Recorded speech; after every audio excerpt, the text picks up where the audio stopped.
नमस्कार दोस्तों, मेरे YouTube चैनल पे आप सभी का हार्दिक अभिनंदन है। मैं अपने चैनल के माध्यम से अपनी रचना आप तक व्यक्त करने की कोशिश कर रही हूँ। मेरी आज की कविता का शीर्षक है बेटियाँ।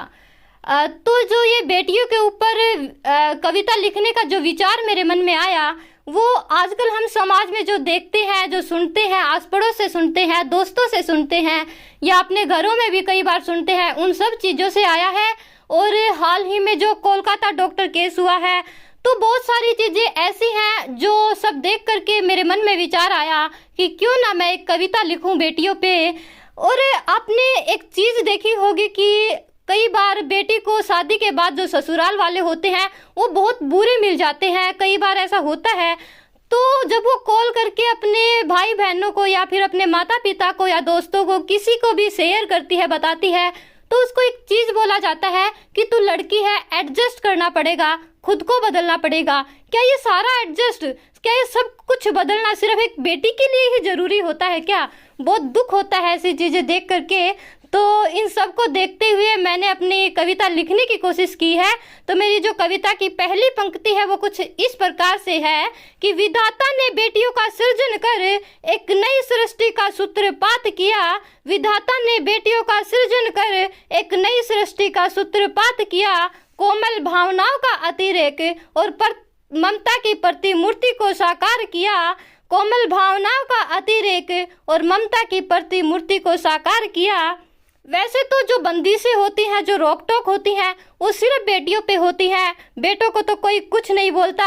जब दो भाई बहन जॉब कर रहे होते हैं तो बेटी का ऑफिस अगर 6 बजे छूटता है और वो 1 घंटा लेट घर पहुंच जाए तो उस पर 70 सवाल किए जाते हैं। वही बेटा चाहे पूरी पूरी रात घर से बाहर रहे, उसको कोई रोक टोक नहीं होती, उसको कोई कुछ कहने वाला नहीं होता। अगर वो कहे भी कोई तो भी वो कोई जवाब नहीं दे तो कोई फर्क नहीं पड़ता। लेकिन बेटी को 1 मिनट लेट होने पर भी जवाब देना पड़ता है। और फिर दूसरी साइड वो लोग होते हैं कि जो नवरात्रों में ढोंग करते हैं, बेटियों को पकड़ करके उनको खाना खिलाया जाता है, उनको लाया जाता है। तो फिर ये ढोंग क्यों, ये दोगलापन क्यों? तो यहाँ पे मैंने कुछ इस तरह से लिखने की कोशिश की है कि बेटियां लक्ष्मी स्वरूपा बनी, पूज्या बनी। बेटियां लक्ष्मी स्वरूपा बनी, पूज्या बनी। फिर बेटियों पर इतनी बंदिशें क्यों? आखिर क्यों बेटियों के पैरों में बेड़ियां? आखिर क्यों बेटियों के पैरों में बेड़ियां? और दिल में समाज का खौफ डाला जाता है, और दिल में समाज का खौफ डाला जाता है। कई बार होता है कि जब एक लड़की हंसती है ना, तो उसके आस पड़ोस के लोग, उसके घर के लोग कहते हैं कि ये क्या कर रही है, इतना मतलब जोर से क्यों हंस रही है, तुझे अगले घर जाना है। अरे अगले घर जाना है, उसकी शादी की एज हो जाती है, तो मानते हैं कि उसको अपना परिवार, अपने दोस्त, अपने रिश्ते नाते सब कुछ भुलाना पड़ता है और नए समाज में अपने आप को ढालना पड़ता है। लेकिन इन सब का मतलब ये तो नहीं कि वो हंसना भी छोड़ दे। तो मैंने यहाँ पे कुछ इस तरह से लिखा है कि उसके हंसने पर भी पाबंदियाँ क्यों? उसके हंसने पर भी पाबंदियाँ क्यों हैं? बेटियां ईश्वर की अनमोल सृजना है, इनको खुलकर हंसने का मौका तो दीजिए। बेटियां अब नहीं हंसेंगी तो आगे कौन हंसने देगा? बेटियां अब नहीं हंसेंगी तो आगे कौन हंसने देगा?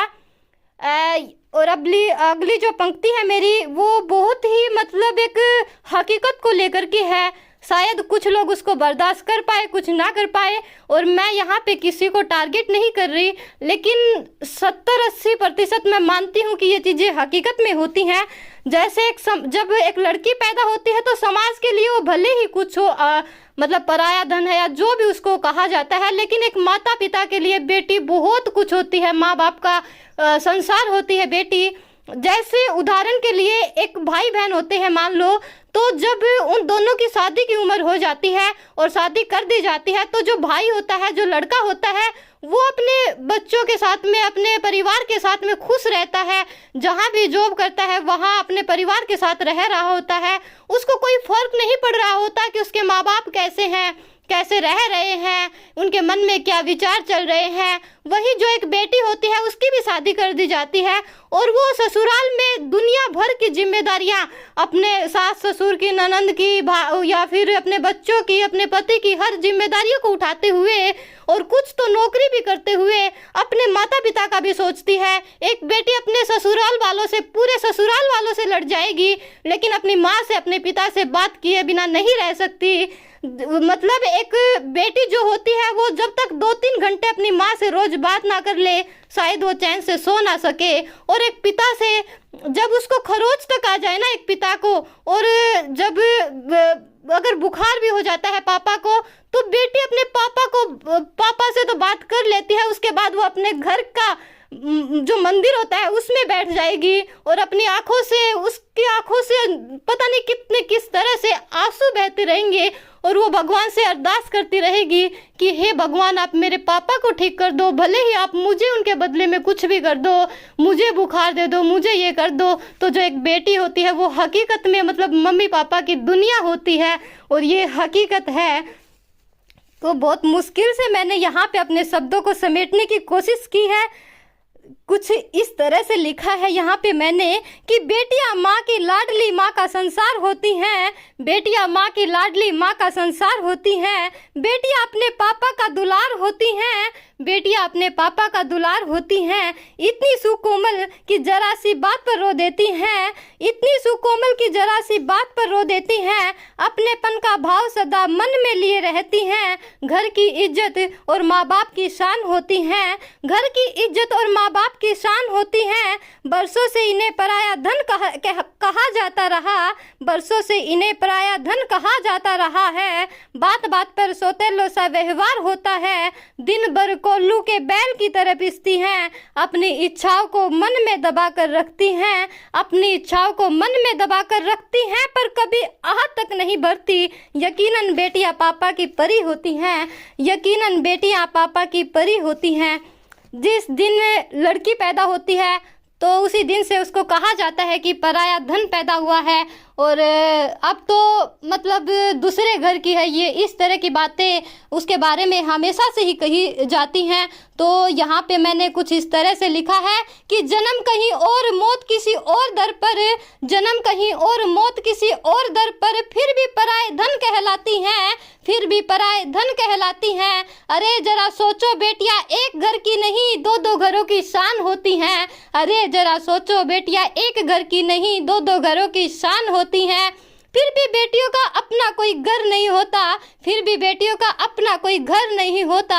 आखिर यह दोगलापन क्यों है, आखिर यह दोगलापन क्यों है, यह समाज मौन क्यों है, यह समाज मौन क्यों है।